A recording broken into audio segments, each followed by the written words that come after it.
హరే కృష్ణ భక్తులందరికీ స్వాగతం. ఈరోజు మన శ్రీమద్ భాగవతం కక్షంలోకి మనము మంగళాచరణ చేసుకొని మొదలు పెడతామంట. ఓం అజ్ఞానతిమిరంధస్య జ్ఞానాంజనశలాకయ చక్షోరన్మిళితం యేన తస్మై శ్రీ గురవే నమః.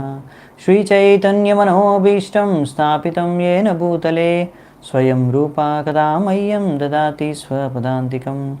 వందేహం శ్రీగురూన్ శ్రీయుతాపదకమలం శ్రీగురూన్ వైష్ణవాంశ్చ శ్రీరూపం సాగ్రజాతం సహగణా రఘునాథాన్వితాం తం సజీవం సాద్వైతం సావధూతం పరిజనసహితం కృష్ణచైతన్యదేవం శ్రీరాధా కృష్ణపాదాన్ సహగణలలితా శ్రీవిశాఖాన్వితాంశ్చ నమో ఓం విష్ణుపాదాయ కృష్ణప్రష్టాయ భూతలే శ్రీమతే భక్తివేదాంత స్వామినితి నామినే.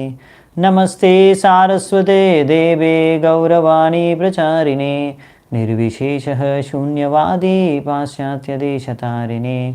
నమో మహావదన్యాయ కృష్ణ ప్రేమ ప్రదాయతే కృష్ణాయ కృష్ణ చైతన్య నామినే గౌరత్విసే నమః. హే కృష్ణ కరుణా సింధో దీనబంధో జగత్పతే గోపేశ గోపికా కాంత రాధాకాంత నమోస్తుతే. తప్త కాంచన గౌరాంగీ రాధే వృందావనేశ్వరి వృషభానుసుతే దేవి ప్రణమామి హరిప్రియే. నీలాచల నివాసాయ నిత్యాయ పరమాత్మనే బలభద్ర సుభద్రాభ్యాం జగన్నాథాయ తే నమః. వాంఛాకల్పతరుభ్యశ్చ కృపా సింధుభ్య ఏవ చ పతితానాం పావనేభ్యో వైష్ణవేభ్యో నమో నమః. జయ శ్రీ కృష్ణ చైతన్య ప్రభు నిత్యానంద శ్రీ అద్వైత గదాధర శ్రీవాసాది గౌరభక్తవృంద. హరే కృష్ణ కృష్ణ కృష్ణ హరే హరే హరే రామ రామ రామ హరే హరే. హరే కృష్ణ భక్తులందరికీ స్వాగతం. మనం 2వ స్కందంలో 7వ అధ్యాయం చర్చించుకుంటున్నాము. అందులో ఈరోజు లాస్ట్ శ్లోకాలు 47 నుంచి 53 వరకు 7 శ్లోకాలు చర్చించుకోవడానికి ప్రయత్నిద్దాము. ఇందులో మనకి ఇంకా బ్రహ్మదేవుడు ఇక్కడ నారదమునికి ఇంకా సంక్షిప్తంగా ఆయన చెప్పిన విషయాలన్నీ సారంగా చెప్పేస్తారు, ఇక్కడ కంక్లూడ్ చేస్తుంటారు. అలాగే ఇంకా నారదమునికి కొన్ని ఆదేశాలు కూడా ఇస్తారు. అవేంటో చూద్దామంటే ఈరోజు. శశ్వత్ ప్రశాంతం అభయం ప్రతిబోధమాత్రం శుద్ధం సమం సదసత పరమాత్మతత్వం శబ్దో నయత్ర పురుకారకవాన్ క్రియార్థో మాయా పరైత్యభిముఖే చ విలజ్జమాన తద్వై పదం భగవతః పరమస్య పుంసో బ్రహ్మేతి యద్విదుర్ అజస్ర సుఖం విశోకం. సో ఇక్కడ ఏం చెప్తున్నాడంటే బ్రహ్మదేవుడు, ఎవరైతే ఆ భగవంతుడి సాక్షాత్కారం ఎవరినైతే పొందుతారో, బ్రహ్మన్ సాక్షాత్కారం ఎవరికైతే అవుతుందో వారికి అర్థమవుతుంది అసలు అక్కడ భగవంతుడితో అంటే బ్రహ్మజ్యోతిలో కానీ భగవంతుడిలో కానీ ఏమాత్రమైన భయం, ఏమాత్రమైన బెంగ, ఏమాత్రమైన దుఃఖం అనేవి ఉండవు అక్కడ అని. ఇంకా అలాగే భగవంతుడే సర్వకారణ కారణం. ఈ యొక్క సృష్టి, అది భౌతిక సృష్టి అని కానీ ఆధ్యాత్మిక సృష్టి, అన్నిటికీ మూల కారణం భగవంతుడే. ఇంకా ఆ భగవంతుడి ముందు ఏ మాయాశక్తి నిలవదు. ఆ బ్రహ్మంలో కానీ బ్రహ్మజ్యోతిలో కానీ లేకపోతే భగవద్ధామంలో కానీ మాయా అనేది ఉండదు అనే విషయాన్ని కూడా వ్యక్తి తెలుసుకుంటాడు ఎవరికైతే సాక్షాత్కారం కలుగుతుందో. ఇంకా అలాంటి వ్యక్తికి ఏ రకమైన భయము, బెంగ, ఏ రకమైన చింత, ఇంకా ఏ రకమైన దుఃఖం అలాంటి వాటికి ఆయన అతను లోనవడు. చూడండి, ఈ యొక్క భౌతిక ప్రపంచంలో ప్రతి ఒక్క వ్యక్తి ఏదో ఒక రకమైన బెంగ, ఏదో ఒక రకమైన టెన్షన్, ఏదో ఒక రకమైన భయం, ఏదో దుఃఖం కలుగుతుంది భవిష్యత్తులో అనే బెంగ. ఎందుకు అంటే ఈ యొక్క భౌతిక ప్రపంచం అనేది అశాశ్వతం కనుక ఈ యొక్క భౌతిక ప్రపంచంలో మామూలుగా వ్యక్తులు ఏవో విషయ వస్తువులతో కానీ కొంతమంది వ్యక్తులతోని సంబంధం ఏర్పరచుకుంటారు. ఒక వ్యక్తితో కానీ ఒక విషయ వస్తువుతో కానీ సంబంధం ఏర్పరచుకుంటారు. ఆ సంబంధం ద్వారా ఆనందాన్ని అనుభవించడానికి ప్రయత్నిస్తారు. వారి భయం బెంగ ఏంటంటే ఎప్పుడు ఈ సంబంధం నా విరిగిపోతుందో, నష్టమైపోతుందో, ఒకవేళ ఎప్పుడైనా ఈ సంబంధం నష్టమైపోతే మరి నా ఆనందం నాకు దక్కదు, దుఃఖానికి లోనవ్వాల్సి వస్తుంది అనే బెంగ, చింత, భయం. ఎందుకు అలాంటి భయం ఉందంటే అది నిజం కనుక. ఈ శాశ్వతం కాదు, ఇక్కడ భౌతిక జగతమే శాశ్వతం కాదు, దుఃఖాలయం. ఇది దుఃఖాలు ఉంటాయి ఇందులో. అంటే దుఃఖం ఎప్పుడో అప్పుడు తెలుసుకోవాల్సిందే. ప్రతి ఒక్కరూ దుఃఖాన్ని జీవితంలో అనుభవించాల్సిందే. ఎంత గొప్పవాడైనా, ఎంత బీదవాడైనా, ఎంత మేధావైనా, ఎంత తెలివి తక్కువవాడైనా సరే, ఎవరైనా సరే, భౌతిక ప్రపంచంలో భౌతిక వస్తువులపైన కానీ, భౌతిక వ్యక్తులతో కానీ సంబంధం, ఆ భౌతిక స్థాయిలో ఆనందాన్ని అనుభవించాలనుకుంటే ఆ బెంగ, చింత, భయం అనేవి ఎప్పటికీ ఉంటాయి. ఆ దుఃఖానికి ఎప్పుడు లోనవ్వాల్సింది. ఎందుకంటే ఆ సంబంధం శాశ్వతం కాదు. ఎందుకంటే ఆ వ్యక్తి శాశ్వతం కాదు. ఒకరోజు చనిపోవాల్సిందే ఆ వ్యక్తి, లేకపోతే మీరు చనిపోవాల్సిందే. ఎవరో ఒకరు చనిపోతారు, ఇంకొక పార్టీకి దుఃఖం. ఒక వస్తువు తీసుకున్నారు అనుకోండి, ఏ వస్తువు శాశ్వతం కాదు. కొన్ని సంవత్సరాల తర్వాత ఆ వస్తువు కూడా దాని యొక్క ఉపయోగకరం ఏదైతే ఆ వస్తువు ఉందో అది ఉపయోగాన్ని అది ఇవ్వలేదు, ఆ వస్తువు ఆ పని చేయలేదు. కొంతమంది కారు పైన ఎంతో ఆసక్తి, వ్యామోహం ఉంటుంది, కానీ కొన్ని సంవత్సరాల తర్వాత కారు పనిచేయదు, ఎంతో రిపేర్లు, ఎన్నో సమస్యలు ఇచ్చేస్తుంది, ఆ కారు అమ్మేయాల్సిందే. కొంతమంది కుక్క పైన వ్యామోహం పెంచుకుంటారు, కానీ కుక్క కూడా చనిపోతుంది ఒకరోజు, అప్పుడు దుఃఖానికి లోనవలసిందే మీరు. సో ఇలా ఏ వస్తువు అయినా కానీ, విషయం పైన కానీ, భౌతికంలో ఏ విషయం పైన మీరు ఆసక్తి పెంచుకున్నా అది దుఃఖానికి దారితీస్తుంది అన్నమాట. అందుకే భయం, బెంగ. కానీ భగవంతుడితో స్థాపించుకున్న సంబంధం మాత్రం శాశ్వతం. అవునా? అందుకే ప్రభుపాద వారు ఇక్కడ రాశారు, the relationship with the lord is never broken. ఆ సంబంధం భగవంతుడితో ఏదైతే మనం స్థాపించుకుంటామో సంబంధం అది ఎప్పుడు విరిగిపోదు. Thus there is no grief, no fear. అందుకే మనం ఎప్పుడు దుఃఖానికి లోనవము. అలాగే మనం ఎప్పుడు ఏ రకమైన బెంగ, భయం అనేది ఉండదు. అభయ చరణ రవిందేరి, ఆ భగవంతుడి చరణాలను ఆశ్రయించుకుంటే మనం అభయులుగా ఏమాత్రం భయం, బెంగ లేకుండా ఉండగలం. ఎందుకు అంటే మృత్యువు కూడా మనం భయపడం. ఎందుకు మృత్యువు కూడా భయపడం? మనం మృత్యువే కదా అన్ని సంబంధాలని నాశనం చేసేది. ఒక్కసారి మృత్యు అయిపోయిందంటే అయిపోయింది. ఇంకా మీకున్న ఈ భౌతిక సంబంధాలు అన్నీ తెగిపోతాయి. దాని తర్వాత మీరు ఇంకో జన్మ ఎత్తుతారు. ఇప్పుడు మీకు ఆత్మ సాక్షాత్కారం అంటే ఆత్మ యొక్క జ్ఞానం, తత్వం తెలుసుకుంటే మీకు అర్థమవుతుంది ఇంకో జన్మ ఎత్తుతారు. ఇంకా ఆ జన్మలో పోయిన జన్మతో ఉన్న సంబంధం నెక్స్ట్ జన్మలో ఉండదు, అంతే, ఫినిష్. మళ్ళీ కొత్త సంబంధాలు సృష్టి అవుతాయి ప్రతి జన్మలో. సో ఇప్పటివరకు మనకి ఎన్నో జన్మల్లో ఎంతోమంది అమ్మ నాన్నల్ని మనం పొందాం, అవునా, మాతాపితల్ని. అయినా కానీ ఈరోజు మనకు ఎవరైనా గుర్తున్నారా? ఎవరితోనైనా సంబంధం ఇంకా ఉందా? పోయిన జన్మలో మా అమ్మా నాన్న ఎవరు, దానికన్నా పైన జన్మలో ఎవరు మా అమ్మా నాన్న, మీకు తెలుసా? గుర్తుందా? మరి సంబంధం ఇంకా నిలిచే ఉందా? లేదే. కానీ ఇప్పుడు మీరు చూస్తారు, చాలామంది మనం అందరికీ ప్రచారం చేస్తున్నాము, అందరినీ భక్తి ఇవ్వడానికి ట్రై చేస్తున్నాం, కానీ కొంతమంది మాత్రం భక్తిని వెంటనే స్వీకరిస్తున్నారు, భక్తి మార్గానికి వస్తున్నారు. భగవంతుడిలో వెంటనే కొంతమందికి చిన్నప్పటి నుంచే మీరు చూస్తారు, పిల్లల్లో కూడా చూస్తారు, కొంతమందికి భక్తి భావన, భగవంతుడి పైన శ్రద్ధ చాలా బాగా ఉంటాయి పిల్లల్లో కూడా. ఎందుకంటే వాళ్ళు ఎలాగో ముందు జీవితాల్లో ఎక్కడో అక్కడ భక్తి జీవితాన్ని స్టార్ట్ చేశారు. భక్తి జీవితం అనేది ఎప్పుడు కంప్లీట్గా ఫినిష్ అయిపోదు. మృత్యు అయిపోయినా సరే, అదే నెక్స్ట్ వచ్చే శ్లోకాల్లో కూడా చెప్తారు.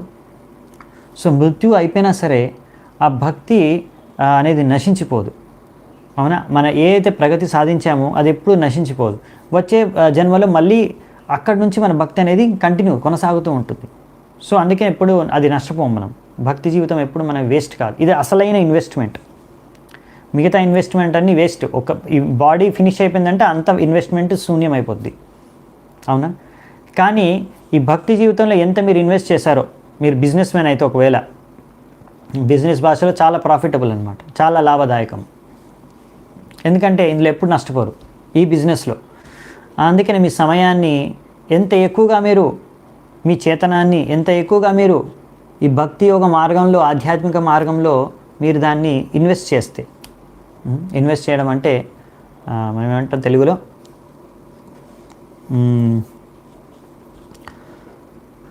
ఇన్వెస్ట్ చేయడం. ఓకే, సో ఇన్వెస్ట్ చేస్తే తప్పకుండా మీకు శాశ్వతమైన లాభాలు వస్తాయి అన్నమాట. నష్టపోయే ప్రసక్తే లేదు, నో లాస్ అనమాట ఈ బిజినెస్లో. స్వల్పమపి యస్య ధర్మస్య త్రాయతో మహతో భయాత్. కొద్దిగా ప్రగతి సాధించిన ఈ యొక్క ఆధ్యాత్మిక పదంలో ఎంతో లాభం వస్తుంది. పెట్టుబడి, కరెక్ట్, థ్యాంక్ యూ. సో పెట్టుబడి అండి, పెట్టుబడి మీరు పెట్టుబడి పెట్టాలనుకుంటే భక్తి మార్గంలో పెట్టండి, అది ఎప్పుడు మీరు నష్టపోరు. ఎంతైనా సరే, కొద్దిగా పెట్టినా సరే, ఎందుకంటే నెక్స్ట్ లైఫ్లో కూడా కంటిన్యూ అవుతుంది. అందుకనే ఎప్పుడైనా సరే ఆ భగవంతుడితో సంబంధం ఎప్పుడు మనకి ఫిక్స్ కనుక, ఇంకా భగవంతుడితో సంబంధం ఆధ్యాత్మిక లోకంలో ఎటువంటి ఈ దుఃఖాలు అనేవి లేవు. అందుకే వైకుంఠ అంటారు. కుంఠ అంటే దుఃఖం, వైకుంఠ అంటే దుఃఖం లేని జగం, ప్లేస్, స్థలం. అందుకని వైకుంఠ అంటారు.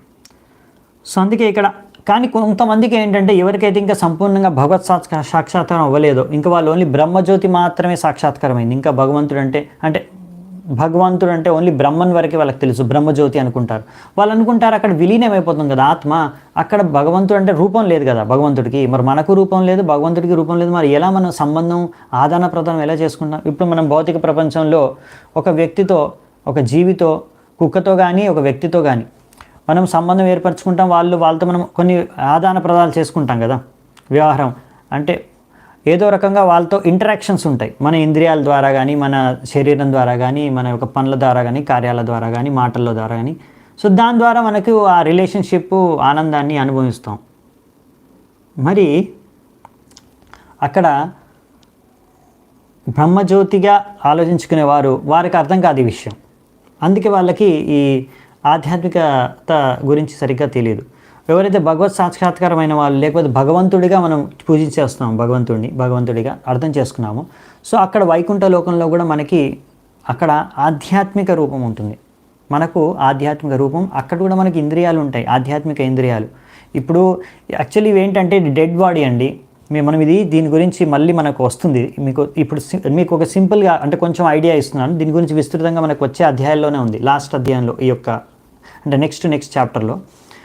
సో ఇదేంటంటే ఇప్పుడు మనం చూస్తున్నారా, మీరు ఇప్పుడు ఈ కళ్ళు ఉన్నాయి కదా, ఇవి డెడ్ యాక్చువల్లీ. మీ ఇంద్రియాలు లోపల ఉన్నాయి. ఇంకోటి, మీరు పడుకున్నప్పుడు కళ్ళు మూసుకొని ఉన్నప్పుడు కూడా ఎన్నో విషయాల్ని మీరు ఇప్పుడు మీరు కళ్ళు మూసుకొని కూడా మీరు ఏది తలుచుకుంటే దాన్ని చూడొచ్చు. మీరు కళ్ళు మూసుకొని ఇప్పుడు మీరు గులాబ్ జామున్ చూడాలనుకున్నారనుకోండి, మీ ముందు ఇప్పుడు గులాబ్ జామున్ కనిపిస్తుంది, అవునా? కానీ మీరు కళ్ళు మూసుకొని ఉన్నారు, మరి గులాబ్ జామున్ ఎలా చూడగలుగుతున్నారు? కళ్ళు మూసుకుంటే గులాబ్ జామున్ ఎలా చూడగలుగుతున్నారు మీరు? అంటే మనకు ఇది భౌతిక, ఇది యాక్చువల్లీ భౌతిక అంటే ఏంటి, ఇది గ్రాస్ సెన్సెస్. అలాగే మనం గ్రాస్ని ఏమంటాం, స్థూల స్థాయిలో, స్థూల శరీరం యొక్క ఇంద్రియాలు ఇవి. యాక్చువల్లీ ఇవి డెడ్. అసలైన ఇంద్రియాలు దీని వెనకాల ఉన్నాయి. ఇంకోటి సూక్ష్మ ఇంద్రియాలు, సటల్ సెన్సెస్, అలాగే స్పిరిచువల్ సెన్సెస్ కూడా ఉంటాయి. సో మనకి ఎలాగైతే ఇక్కడ సటల్ బాడీలో కూడా సటల్ సెన్సెస్ ఉంటాయి. అందుకే మనము ఇలా కళ్ళు మూసుకున్నా కానీ మనం ఏది కావాలనుకుంటే అది చూడొచ్చు, అవునా? అలాగే సో ఆధ్యాత్మిక ప్రపంచంలో ఆధ్యాత్మిక శరీరం ఉంటుంది, ఆధ్యాత్మిక ఇంద్రియాలు కూడా ఉంటాయి అన్నమాట. సో దాని ద్వారా మనం ఆదాన ప్రదానం చేయొచ్చు అక్కడ, అలాగా. సో ఈ సూక్ష్మ శరీరమే కదా, ఈ సూక్ష్మ శరీరాన్ని తీసుకొని మనం ఇంకొక కొత్త దేహాల్లోకి వెళ్తూ ఉంటాం. సో అదనమాట. సో నెక్స్ట్ వచ్చేసి, సో ఆ విషయాలు కూడా మనం, ఆ సూక్ష్మ ఇంద్రియాలు, ఈ స్థూల ఇంద్రియాలు, ఇవన్నీ ఎలా తయారవుతాయి అనేది కూడా మనం మళ్ళీ ఒకసారి చూస్తాము. సృష్టికి ఇంకా ఉంది కొద్దిగా, సృష్టి విషయాలు మళ్ళీ వస్తాయి కదా, అప్పుడు చూద్దామంట. విరాట్ రూపం అవన్నీ మళ్ళీ వస్తాయి ఒకసారి. అప్పుడు చెప్పాను మీకు, అప్పుడు నేను డిస్క్రైబ్ చేయలేదు ఫుల్ డీటెయిల్గా, ఎందుకంటే ఆ కొన్ని విషయాలు తర్వాత రాబోతున్నాయని. అక్కడ చూద్దామంట. ఓకే, మనం ముందుకు వెళ్దామంట, లేకపోతే ఇక్కడే మన టైం అయిపోద్ది. సో నెక్స్ట్ మెయిన్ ఇదే, అంటే ఇది మోస్ట్ 3 శ్లోకాల్లో ముఖ్యంగా ఇదే చెప్పారు, 3-4 శ్లోకాస్లో. అందుకే ఒకేసారి మనం కాన్సెప్ట్ డిస్కస్ చేస్తున్నాము. సో ముఖ్యమైన డిఫరెన్స్ ఏంటంటే, ఇక్కడ మనం ఇంద్రియాలని ఎలా ఉపయోగిస్తున్నాం దేనికంటే, మన ఆనందాన్ని, ఇంద్రియాల్ని భోగించి, విషయ వస్తువుల్ని భోగించి ఆనందాన్ని అనుభవించడానికి, భగవద్ధామంలో భగవంతుడికి సంతృప్తిపరిచి. అది మెయిన్ ముఖ్యమైన డిఫరెన్స్ అన్నమాట, భేదం. సద్ర్యన్నియమ్యయతయోయమకర్తహేతిం జహ్యుస్వరాదివనిపానకనిత్రమింద్ర. ఇప్పుడు ఇంద్రుడి గురించి ఒక ఉదాహరణ ఇచ్చారు. ఎందుకు అంటే ఇక్కడ మంచి ఉదాహరణ. ఇక్కడ ఏం చెప్తున్నారండి, ఎవరైతే వ్యక్తి ఇలా భగవంతుడిని అర్థం చేసుకొని భగవంతుడికి భక్తి చేసుకుంటూ భగవంతుడి ఇంద్రియాలని సంతృప్తిపరచడానికి సంపూర్ణంగా ఆయన మగ్నమై ఉన్నాడు అనుకోండి ఆ సేవలో, భక్తి యోగంలో ఆల్రెడీ భక్తి యోగ చేసుకుంటున్నాడు భగవంతుడికి, అలాంటి అతనికి మళ్ళీ సపరేట్గా ధ్యాన యోగ లేకపోతే తపస్య రకరకాల వేరే మార్గాలు, జ్ఞాన మార్గం, ధ్యాన మార్గం, తద్వారా మనస్సుని ఇంద్రియాలను నియంత్రించుకునే అవసరం లేదంట. ఎలాగైతే ఇంద్రుడికి బావి తవ్వుకోవాల్సిన అవసరం లేదు నీటి కోసం. బావి ఉంటుంది కదా, బావిలో నీళ్ళు ఉంటాయి కదా, మనం అంటే ముందు కాలంలో అంటే ఇప్పుడంటే మోటార్ డ్రిల్ చేసి మోటార్ వేస్తారు, బోరింగ్ వేస్తారు. కానీ ముందు కాలంలో అయితే బావిలు తవ్వేవాళ్ళు, సో నీటి కోసం. సో అలా బావి తవ్వుకునే అవసరం ఇంద్రుడికి లేదు. ఎందుకు? అతను ఎప్పుడు అనుకుంటే అప్పుడు వర్షం పడుతుంది, అందుకే ఎప్పుడు కావాలంటే అప్పుడు నీళ్ళు దొరికిపోతాయి. అలాగే ఒక వ్యక్తి ఎవరైతే ఆల్రెడీ భగవంతుడికి భక్తి చేసుకుంటున్నాడో సంపూర్ణంగా, శుద్ధంగా, సరైన విధిగా, అతనికి మళ్ళీ వేరే ఒక జ్ఞాన ధ్యాన మార్గాల ద్వారా ఇంద్రియాలని మనస్సుని నియంత్రించుకునే అవసరం లేదు. ఎందుకంటే ఆల్రెడీ ఇంద్రియాలు మనస్సు అన్ని భగవంతుడి సేవలో, రిషికేశ సేవనం సమర్పణలో ఉంది కనుక ఇంకా సపరేట్గా కంట్రోల్ చేయాల్సిన అవసరం లేదు, ఆల్రెడీ కంట్రోల్డ్ అనమాట ఆటోమేటికల్గా. సో అదనమాట. ఎవరైతే ఇంకా భగవంతుడి సాక్షాత్కారం అవ్వలేదో, లేకపోతే భగవంతుడిని ఆరాధించకుండా భక్తిగా చేయట్లేదు, వాళ్ళకి చాలా కష్టం అన్నమాట. ఏదో ధ్యాన యోగా చేస్తే మనం చూసుకున్నాం కదా ముందే, అష్టాంగ యోగా ఇవన్నీ మార్గాల్లో ఎంతో కష్టపడి ఇంద్రియాలని మనస్సుని నియంత్రించుకోవాలి. అలాంటి వాళ్ళు చేసుకుంటారనమాట. అదే చెప్తున్నారు ఇక్కడ. ఇప్పుడు బ్రహ్మదేవుడు సారంగా చెప్తున్నాడు అనమాట. అందుకనే భగవాన్, ఈ బ్రహ్మన్ పరమేత్మేతి భగవాన్ 3 స్థాయిల్లో మనం అర్థం చేసుకుంటాము. ఇవన్నీ భగవంతుడుకి 3 లక్షణాలు ఉన్నాయి. భగవాన్, ఇంకా పరమాత్మ, ఇంకా బ్రహ్మజ్యోతి, ఇది బ్రహ్మన్. కానీ అన్నిటికీ మూల కారణం భగవంతుడే. అన్ని రకాల మనకు ఏం కావాలో మనకు బ్రహ్మజ్యోతి సాక్షాత్కారం కావాలన్నా, బ్రహ్మజ్యోతిలో విలీనం కావాలన్నా భగవంతుడే ఇస్తాడు మనకి. లేకపోతే ఇంకా పరమాత్మ దర్శనమైన భగవంతుడి కృప ద్వారానే, ఇంకా ఏ రకమైన పుణ్యకర్మ ఫలాలు ఏవి జరిగినా ఏవి ఫలాలు ప్రసాదించేదన్నీ భగవంతుడే మూల కారణం అని ఇక్కడ చెప్తున్నారన్నమాట. సశ్రేయసామపి విభూర్ భగవాన్ యతోస్య భావస్వభావ విహితస్య సతః ప్రసిద్ధి దేహే స్వదాతు విగమేను విశీర్యమానే వ్యోమేవ తత్ర పురుషో న విశీర్యతేజః. సో అదనమాట, భగవంతుడే అన్నిటిపైన ఉన్నాడు, ఆయనే అన్నిటికీ కారణం, మూల కారణం, ఆయనే ప్రసాదించేది కూడా మనకి ఏది కావాలో అన్నీ. సో మరియు అంతేకాకుండా ఇక్కడ చెప్పింది ఇంకోటి కూడా ఏంటంటే, మన శరీరం ఎలాగైతే నశించిపోయినప్పుడు, అంటే శరీరం మృతి చెందినా కానీ ఇందులో గాలి ఎలా తిరుగుతూ ఉంటుందో లోపల, అలాగే మృతి చెందిన తర్వాత కూడా ఆత్మ అనేది శాశ్వతం, ఇంకా బతికే ఉంటుంది. సో అలాగే ఆత్మ మిగతా ఇంకో శరీరాన్ని ధరించి అక్కడి నుంచి భక్తి మార్గాన్ని అనుసరిస్తూ ఉంటుంది. కాబట్టి మనకి ఏం నష్టపోయేది ఏం లేదు ఈ భక్తి మార్గంలో అని చెప్తున్నారనమాట.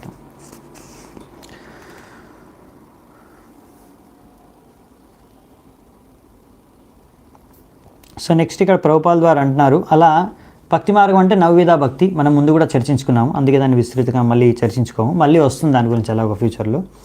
సో 5 రకాల ముక్తి, అందులో మనం సాయుధ్య ముక్తి వచ్చేసి అది బ్రహ్మజ్యోతిలో విలీనం అవడం, అది మనం భక్తిలో దాన్ని ఆశించము. మిగతావి సాలోక్య, సారిష్టి, సామీప్య, ఇంకోటి ఏంటి సారూప్య. సో సారూప్య ముక్తి అంటే భగవంతుడిలాగే రూపం వస్తుంది వాళ్ళకి, భగవంతుడిలాగే.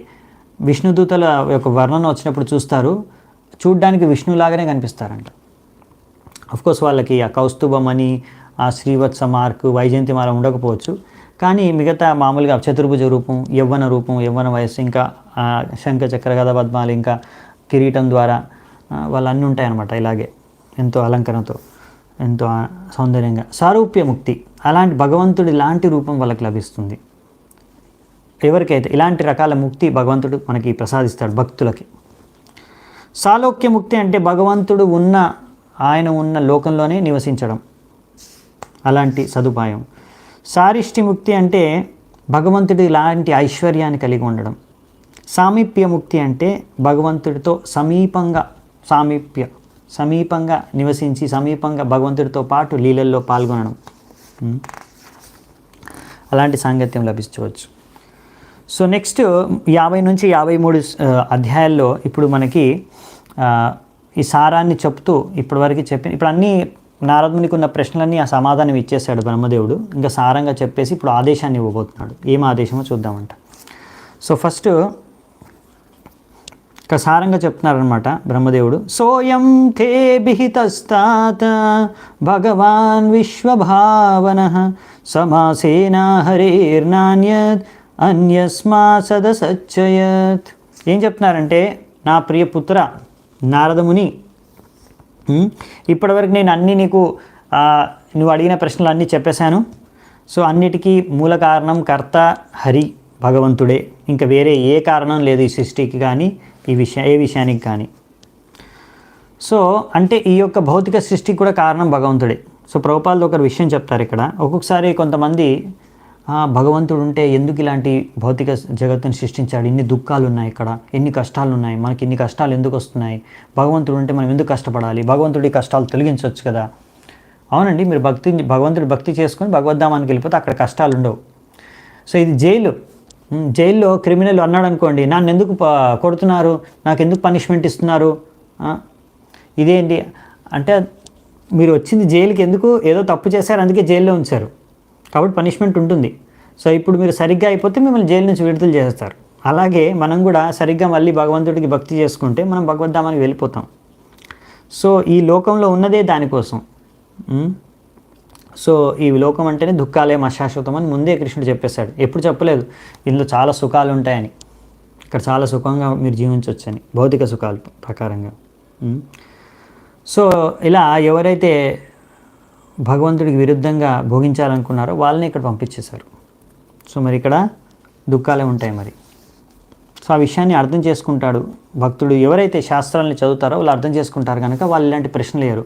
కొంతమంది ఏంటంటే చాలామంది ఒక్కొక్కసారి భక్తి కూడా వాళ్ళు భగవంతుడు నమ్ముతారు, కానీ ఎప్పుడైతే జీవితంలో ఏవో కష్టాలు వస్తాయో మళ్ళీ అదే భగవంతుడిని నిందిస్తారు. ఆ భక్తి భగవంతుడి పైన శ్రద్ధ వెళ్ళిపోతుంది, అనాస్తికులుగా కూడా మారిపోతారు. ఎందుకు అంటే నాకు ఇన్ని కష్టాల నుంచి ఆ భగవంతుడు ఉంటే నన్ను ఎందుకు కాపాడలేదు, నన్ను ఎందుకు ఈ కష్టాల నుంచి నన్ను బయట పంపించలేదు, నాకు తొలగించలేదు ఎందుకు కష్టాలు, అంటే భగవంతుడు లేడు అని నిర్ధారణ కూడా చేసుకుంటారు. ఎందుకంటే వాళ్ళు ఇప్పటివరకు భక్తిని సెంటిమెంటల్గా పాటిస్తున్నారన్నమాట. వాటి గురించి కూడా ఇప్పుడు మనకు ప్రభుపాల్ ద్వారా చెప్పబోతున్నారు. నెక్స్ట్ చూద్దామంట కొన్ని శ్లోకాల్లో. ఇదం భాగవతం నామ యన్మే భాగవతోదితం సంగ్రహోయం విభూతీనాం త్వమేతద్ విపులీకురు. ఇప్పుడు ఏం చెప్తున్నారంటే, ఇదం భాగవతం నామ, ఇది భాగవతం అనే పేరు. ఇప్పుడు నేను చెప్పేదంతా నీకు భాగవతం, దీన్నే నాకు భగవంతుడు చెప్పాడు, తర్వాత చెప్తారు మళ్ళీ ఎగ్జాక్ట్లీ ఏం భగవంతుడు స్వయంగా బ్రహ్మదేవుడికి భాగవతాన్ని చతుశ్లోకి భాగవతం 4 శ్లోకాల్లో చెప్తాడు. ఆ తర్వాత చూద్దాం, మనము వస్తుంది ఇదే స్కందంలో లాస్ట్కి. సో ఈ భాగవతంలో ఏముంది అసలు? భాగవతోదితం సంగ్రహోయం విభూతీనాం, భగవంతుడి యొక్క అన్ని విభూతులు అన్ని శక్తుల గురించి ఒకే దగ్గర, భగవంతుడి లీలలు మహిమలు శక్తులు అన్నీ ఒకే చోట ఒకే పుస్తకంలో ఉందంటే అది భాగవతం. దీన్ని నువ్వు విపులీకురు, ఇంకా బాగా ఎక్స్పాండ్ చేయి. విపులి అంటే ఇంకా దాన్ని ఎక్స్పాండ్ చేసి ఇంకా బాగా వర్ణించి వర్ణనతో దాన్ని ప్రచారం చేయి. కురు, డూ ఇట్, కరో అని. సో ఇలా నారదమునికి ఆదేశం ఇస్తాడు బ్రహ్మదేవుడు. అంటే నువ్వు భాగవతాన్ని నేను ఇప్పుడు చెప్పాను, దీన్ని ఇంకా బాగా విస్తృతంగా వేరే వాళ్ళకి ప్రచారం చేయని. సో మరి ఇప్పుడు ఇంకొక విషయం కూడా చెప్తాడు దాని గురించి. ఏంటో చూద్దామంటే బ్రహ్మదేవుడు. యథాహరౌ భగవతి నృణాం భక్తిర్భవిష్యతి సర్వాత్మన్యకిలాధారే ఇతి సంకల్ప్య వర్ణయ. అదేంటంటే యథాహరౌ భగవతి. సో మరి నువ్వు ప్రచారం చేయమని చెప్తున్నాను కదా, మరి ప్రచారం చేస్తే దాని యొక్క ఫలితం ఏంటి, ఎందుకు, ఏం జరగాలి? నీ యొక్క ప్రచారం ద్వారా ఆ యొక్క వ్యక్తి హృదయంలో భగవంతుడు హరి పైన భక్తి ఉత్పన్నమవ్వాలి. ఎప్పుడైతే ఆ వ్యక్తి హృదయంలో భగవంతుడి పైన భక్తి ఉత్పన్నమవుతుందో అది అసలైన ఫలితం నువ్వు చెప్పిన ప్రచారానికి. ఎందుకంటే భగవంతుడే ప్రతి ఒక్కడి హృదయంలో పరమాత్మ రూపంలో నివసిస్తున్నాడు కనుక నువ్వు ఇంకా ఈ విషయాన్ని ప్రచారం చేయి. భాగవతాన్ని ఎలా? సంకల్ప్య వర్ణయ, ఎంతో డిటర్మైండ్, ఎంతో సంకల్పంతో నువ్వు ఈ ప్రచార కార్యాన్ని చెయ్యి అనేసి బ్రహ్మదేవుడు నారదునికి ఆదేశిస్తున్నాడు అనమాట. ఎందుకంటే చాలా అవసరం కలియుగంలో. ఎందుకంటే ముందు యుగాల్లో చాలామంది భగవంతుడిని సహజంగా అంటే పూజించేవారు ఎక్కువగా, గురు పరంపరలో నేర్చుకొని శృతి విని శృతిధరులు కనుక గుర్తుంచుకొని. కానీ ఇప్పుడు జనాలకి వేదశాస్త్రాల జ్ఞానం అనేది లేదు, గురు పరంపరలో గురుకులాలు లేవు, నేర్చుకునేకి అది తెలుసుకోవడానికి తెలియదు, వాళ్ళకి పాపం ఏంటో పుణ్యం ఏంటో తెలియదు. అందుకే 4 రకాల నియమాల్ని భంగిస్తున్నారు. 4 నియమాలు ఉన్నాయి, పాటించాలి ప్రతి ఒక్కరు మనిషి అన్నాక. కానీ వాళ్ళు 4 నియమాలని వాళ్ళు అంటే పాటించట్లేదు, భంగిస్తున్నారు. సో 4 రెగ్యులేటరీ ప్రిన్సిపల్స్ని వాళ్ళు బ్రేక్ చేస్తున్నారు చాలామంది. మందు తాగుతున్నారు, మాంసం తింటున్నారు, మద్యపానం, ఇంకా అది స్త్రీ వైశ్య సంఘము, ఇలా జూదం ఆడడం, ఇలాంటివన్నీ చాలామంది బయట చేస్తున్నారు సర్వసాధారణంగా. ఎందుకంటే కలియుగంలో ఇలా మనుషులు ఎంతో దిగజారిపోయి ఉంటారు. అందుకే వీళ్ళకి ప్రచారం అనేది చాలా ముఖ్యమని ఇక్కడ చెప్తున్నారన్నమాట ప్రభుపాదుల వారు. అందుకనే వ్యాసదేవులు రచించారు. వీళ్ళు గుర్తుంచుకోలేరు, వీళ్ళకి స్మరణ శక్తి తక్కువ అని ఈ భాగవతాన్ని రచించారు. అలాగే దీని ప్రచారం చాలా అవసరం కలియుగంలో. ఎందుకంటే జనాలకి తెలీదు, ముందు జనాలకి అట్లీస్ట్ తెలుసు ఇది పాపం ఇది పుణ్యం. ఇప్పుడున్న వాళ్ళకి పాపం ఏంటో పుణ్యం ఏంటో కూడా తెలియదు, అలాంటి పరిస్థితికి చేరుకున్నారు. వాళ్ళకి అర్థం కావట్లేదు మందు కొట్టడం పాపం తప్పు పని అని. ఇవాళ రేపు అది కూడా నార్మల్ అనుకుంటున్నారు, అదేదో సోషల్ అది ఇది అనేసి అనుకుంటారు. సో అందుకనే ఇలా ఎవరైతే ఇంకా ప్రభుపాదులు ఒక పాయింట్ రాస్తున్నారు, మీరు ఎప్పటివరకు ఎంత భోగించినా పర్లేదు, కానీ ఇప్పుడైనా మీరు ఇప్పుడు భాగవతాన్ని యొక్క ఆశ్రయించారనుకోండి, ఇప్పుడు కూడా మీరు అన్ని పాపాల నుంచి ముక్తులైపోయి భగవద్ధామానికి వెళ్ళిపోవచ్చు. కొంతమంది అనుకుంటారు మేము చాలా పాపాత్ములం. ఎంత పాపాత్ములం అంటే మేము ఎన్ని పాపాలు చేసామంటే భాగవతాన్ని కూడా చదువుకోలేము, భక్తి మార్గాన్ని కూడా అనుసరించలేము, అలా కూడా కొంతమంది అంటారు. అందుకే ఇక్కడ ప్రభుపాదులు రాశారు అలాంటి వాళ్ళకి కూడా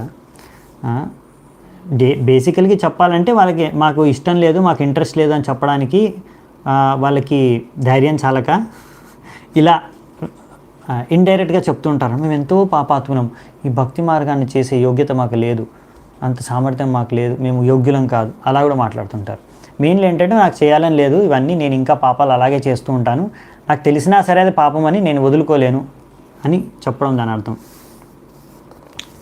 సో అందుకనే ఇక్కడ ఇంకా బ్రహ్మదేవుడు ఎందుకు చెప్తున్నాడు నారదుని ప్రచారం చేయమని, వారి యొక్క హృదయంలో భక్తిని పెంపొందించడానికి, దానికోసం ప్రచారం చేయమని చెప్తున్నాడు. అంతేగాని నువ్వు ఈ ప్రచారం చేసేసి ఎలాగా నీ యొక్క జీవితాన్ని అంటే, Narada was never advise to preach principles of Bhagavatam to earn livelihood. అంటే జీవనోపాధిగా నువ్వు భాగవతాన్ని ప్రచారం చేయని ఎప్పుడూ బ్రహ్మదేవుడు నారదునికి చెప్పలేదు అని చెప్తున్నారు ఇక్కడ.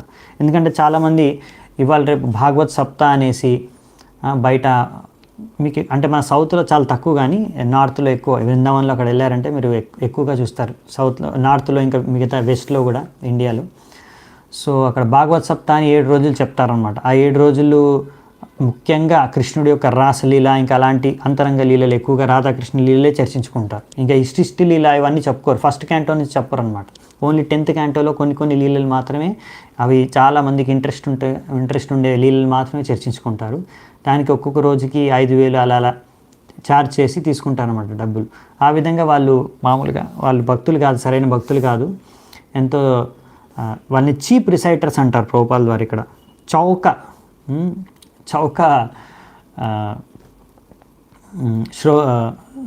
వక్తలు అన్నమాట. అలా డబ్బుల కోసం భాగవతాన్ని అలా డబ్బులు సంపాదించుకొని జీవనోపాధిగా జీవించడానికి భాగవతాన్ని చెప్పకూడదని ఇక్కడ చెప్పారు. మాయాం వర్ణయతో ముష్య ఈశ్వరస్యానుమోదతః శృణ్వతః శ్రద్ధయా నిత్యం మాయాయాత్మన ముహ్యతి. చాలా మంచి శ్లోకం ఇది ఇలాంటి వారి కోసం.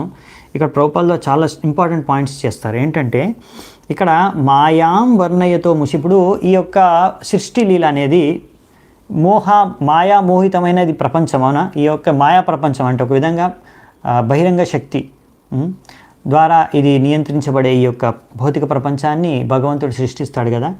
దీన్ని చాలామంది అనుకుంటారు ఇది ఎందుకు చదువుకోవడం తెలుసుకోవడం మనకని. కానీ ఇక్కడ ప్రభుపాదుల వారు అంటున్నారు ఇది తెలుసుకోవాలి అంటే, ప్రభుపాదుల శ్లోకంలోనే ఉంది, ఎవరైతే ఈ విషయాన్ని తెలుసుకొని సరిగ్గా శృణ్వత శ్రద్ధయా నిత్యం, నిత్యం అంటే ఎల్లప్పుడూ ఇలాంటి విషయాల్ని కూడా వింటూ ఉండాలంట శ్రద్ధతో.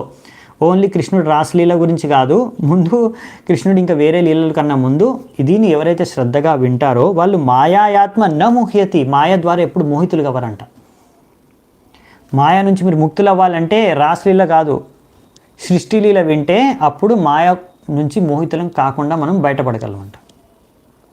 అందుకనే ఎవరైతే ఇంకా కొంతమంది ఇక్కడ ప్రభుపాదుల ద్వారా రాస్తున్నారు, కొంతమంది fanatics or fools may consider the lord's activities in relation to external energy is useless for them. కొంతమంది అంటారు ఈ సృష్టి లీల భగవంతుడు ఎలా సృష్టించాడు, ఎందుకు సృష్టించాడు, ఆ పురుషావతారాలు ఏంటి, మనకెందుకు, నాకు అందులో ఇంట్రెస్ట్ లేదు, నాకు కృష్ణుడు రాధారాణి, కృష్ణుడు రుక్మిణి, కృష్ణుడు సత్యభామ, వీరితో ఎలా మంచి లీలలు జరిగా నాకు చెప్పండి, మాకు వీటి మీదనే ఇంట్రెస్ట్ ఉంది.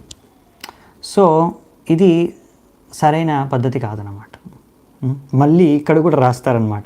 ఇక్కడ ప్రభుపాదుల వారు అన్నారు, పురుషావతారాల్లో చేసే లీలలు సృష్టికి సంబంధించినవి, ఇంకా 10వ స్కందంలో వచ్చే కృష్ణుడు అన్ని లీలలు కూడా ఒకే స్థిరమైన ఇంపార్టెన్స్ అంట. అవేమో ఎక్కువ ఇవి తక్కువ అని కాదు, ఆధ్యాత్మిక స్థాయిలో రెండు సమానమే. ఒక శుద్ధ భక్తుడు రెండింటినీ సమాన దృష్టితో చూస్తాడు ఎవరైతే శుద్ధ భక్తిని పాటిస్తున్నారో. అలాగే ఎవరైతే శుద్ధ భక్తి పాటించాలనుకుంటున్నారో అలాంటి వ్యక్తులు కూడా శ్రీమద్ భాగవతాన్ని మొదటి స్కందం నుంచి చదువుకుంటూ వెళ్తారు. 9 స్కందాలు ఎప్పుడైతే మనం సరిగ్గా చదివి అర్థం చేసుకోగలుగుతామో అప్పుడు మనం ఆ 10వ స్కందాన్ని చదవడానికి యోగ్యత మనకు లభిస్తుంది అనమాట. అందుకని చదువుకునే విధానం భాగవతం అనేది మళ్ళీ ఇక్కడ ఇప్పటికి 4వసారి చెప్పారనుకుంటా ప్రభుపాద వారు, మనం ముందు నుంచి చూసుకుంటూ వస్తున్నాం. చదువుకునే విధానం ఇది మొదటి స్కందం నుంచి, అందుకే చదవాలి అని చెప్పారు. సో ఇలాంటి లాభం ఏంటంటే చాలాసార్లు ఏమవుతుందంటే చాలామంది, మీరు ఇండియాలో చాలామందికి కృష్ణుడి లీలల గురించి తెలుసండి, అవునా? కృష్ణుడు అంటే చాలామందికి మ్యాక్సిమం అందరికీ తెలుసు. ఇంకా లీలల గురించి కూడా చాలామందికి తెలుసు. ఆయనకి సృష్టి లీలల గురించి తెలియదు, కానీ గోవర్ధన్ లీల, రాస్ లీల వీటి గురించి బాగా తెలుసు. ఇలాంటి వాళ్ళు చాలామంది సెంటిమెంటల్గా కూడా భగవంతుడిని తత్వాన్ని అర్థం చేసుకోకుండా, సృష్టిని ఇవన్నీ లీలలు అర్థం చేసుకోకుండా వాళ్ళు సెంటిమెంటల్గా ఫాలో అవుతారు, భగవంతుడిని నమ్ముతారు, మంచిదే. కానీ అదేంటంటే చాలా సూపర్ఫిషియల్గా ఉంటుంది అనమాట, దాని లోతు ఉండదు. ఏమవుతుందంటే జీవితంలో ఎప్పుడైనా కష్టాలు వస్తే అప్పుడు ఏమవుతుందంటే వాళ్ళు ఏమంటారు, వాళ్ళకు ఒకవేళ కష్టాలు తొలగిపోయాయనుకోండి, సరే భగవంతుడిని ప్రార్థించుకుంటారు. ఒకవేళ కష్టం తొలగిపోలేదనుకోండి, భగవంతుడిని ప్రార్థించుకున్న తర్వాత కూడా వాళ్ళు ఏమంటారు, నేను ఇంత భగవంతుడికి పూజ చేశాను, ఇన్ని రోజుల నుంచి నమ్ముతున్నాను భగవంతుడికి, ప్రతిసారి మందిరంలో వెళ్ళి టెంకాయ కొట్టాను, మళ్ళీ అయినా కానీ నాకెందుకు ఇంత కష్టాలు వస్తున్నాయి, నాకెందుకు కష్టాల నుంచి నేను ముక్తిని అవ్వట్లేదు అంటే భగవంతుడు లేడు అని నాస్తికులుగా కూడా మారిపోతూ ఉంటారు. సో వాళ్ళు అర్థం చేసుకోరు. అదే భక్తుడు ఎవరైతే ఫస్ట్ నుంచి అర్థం చేసుకుంటాడో కర్మ సిద్ధాంతము, ఈ యొక్క తత్వము మరియు భగవతత్వము, సృష్టి లీల ఇవన్నీ చదువుకుంటూ వెళ్తే మనకు అర్థమవుతుంది, అచ్చా ఈ యొక్క సృష్టి, భౌతిక సృష్టి అనేది ఒక జైలు, ఇందులో మనం సుఖాలను ఆశిస్తే మూర్ఖత్వం, అది మూర్ఖత్వం. ఇందులో సుఖంగా ఉండగలమని ఆశించడం అనేది మూర్ఖత్వం. ఇందులో దుఃఖాలు వస్తాయి, తప్పకుండా దుఃఖాలు వస్తాయి, అవి మన కర్మ అనుసారంగానే మనం అనుభవిస్తున్నాం, అది దేవుడు మనకేమి ఇవ్వట్లేదు. మనం ఎలాంటి కర్మలు ముందు చేసుకున్నామో దాని ప్రకారమే మనం ఈరోజు దుఃఖాన్ని భోగిస్తున్నాము. సో ఇది మన కర్మ ఫలమే, సో మనం భోగించవలసిందే. ఇది కూడా భగవంతుడి యొక్క కృపనే. సో ఈ విధంగా మనం అర్థం చేసుకొని దాన్ని సహిస్తే, దాని తర్వాత భక్తి చేసుకుంటే అలాంటి వ్యక్తి యోగ్యుడు అంట భగవద్ధామానికి వెళ్ళడానికి. అది కూడా శ్లోకం మనకు తర్వాత వస్తుంది, అప్పుడు చూద్దామంట ఫ్యూచర్లో. సో ఇదన్నమాట ముఖ్యమైన విషయం. సో అలా మనం సరిగ్గా అర్థం చేసుకుంటాం, భక్తి చేసుకోవచ్చు. అందుకని కుంతిమారాన్ని చూడండి, ఆమె అడుగుతుంది, ఇంకా నాకు దుఃఖాలు కావాలి, ఇంకా ఆపదలు కావాలి. మనం ఆ స్థాయిలో లేకపోవచ్చు, కానీ అట్లీస్ట్ దుఃఖాలు వచ్చినప్పుడు, కష్టాలు వచ్చినప్పుడు కనీసం మనం అర్థం చేసుకోవాలి, ఇది నా కర్మ యొక్క ఫలితమే. ఎవరో కర్మ నాకేం దొరకట్లేదు, నాకు ఈరోజు గుర్తులేదు ఎందుకు నేను దుఃఖాన్ని, పోయిన జన్మలో తెలిసో తెలియకో ఈ జన్మలో కూడా ఎన్నో పాపాలు చేశాను, దాని ఫలితం నాకు దొరుకుతుంది. భగవంతుడి కృప, ఈ యొక్క కర్మ, ఈ రియాక్షన్స్ అంతా, కార్మిక ఈ ఫలాలన్నీ సమాప్తం అయిపోతే నేను భగవద్ధామానికి వెళ్ళిపోవచ్చు. ఇదంతా భగవంతుడి కృప. ఏది జరిగినా భక్తుడు తన జీవితంలో అది భగవంతుడి కృపగా స్వీకరించగలడు ఎప్పుడైతే ఈ భగవతత్వం, భగవద్జ్ఞానం, భాగవతాన్ని సరిగ్గా అర్థం చేసుకుంటాడు. అదనమాట దీని లాభం. సో హరే కృష్ణ. సో ఇది మన అధ్యాయం పూర్తయింది. దీంతో ఇక్కడే మనం మన చర్చను ముగిద్దామంట. ధన్యవాదాలు మీ అందరికీ. శిల ప్రభుపాదకి జయ. సమవేత గౌరభక్త వృందకి జయ. గ్రంథరాజ్ శ్రీమద్ భాగవతం की जय. निताय गौर सीतानाथ प्रेमानंदी. हरि हरि बोल.